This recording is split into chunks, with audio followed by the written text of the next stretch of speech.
This morning I was in my study and I always like this story of where they're all partying, having a good time, and then all of a sudden a hand appears. They freak and it writes on the wall, on the plaster wall, this Mene Mene Tekel Parsin, Parsin. He's partying with all of his wives, concubines, all the nobles. They're partying out of the cups that were stolen from Israel that his great grandfather had put away, Nebuchadnezzar. He's drinking out and said, "Oh, what an insult to God, too." He's partying, having a good time. And then that hand appears in front of everybody. It was 1,000 people at that party and just partying it up, man.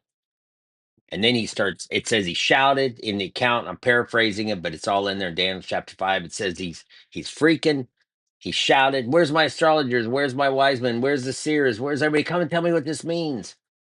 His grandmother, assumes it's the queen, which would be his grandmother, says, "When your father was alive, Nebuchadnezzar, your grandfather, he had this, boom, boom, boom, and now you've defied, you've drinking out of it, that's stolen from the temple."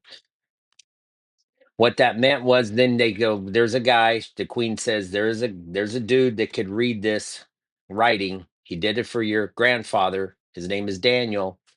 Daniel went and got it. Daniel wasn't impressed. He goes, "I'll give you this, I'll give you this." They go, "No, keep it, don't need it."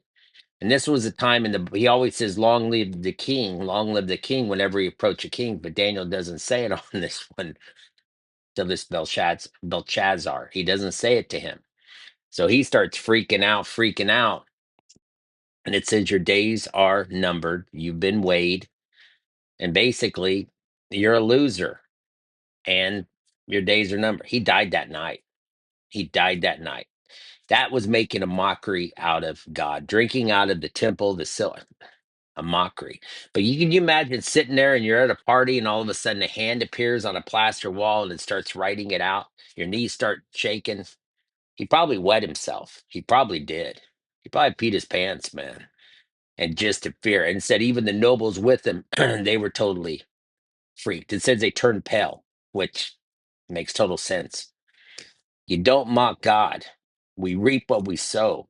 But it's such a great story because Daniel, excuse me, Daniel comes and interprets the writing.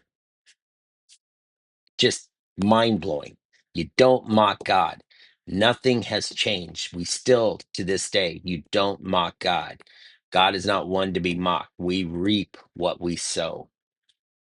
Great story.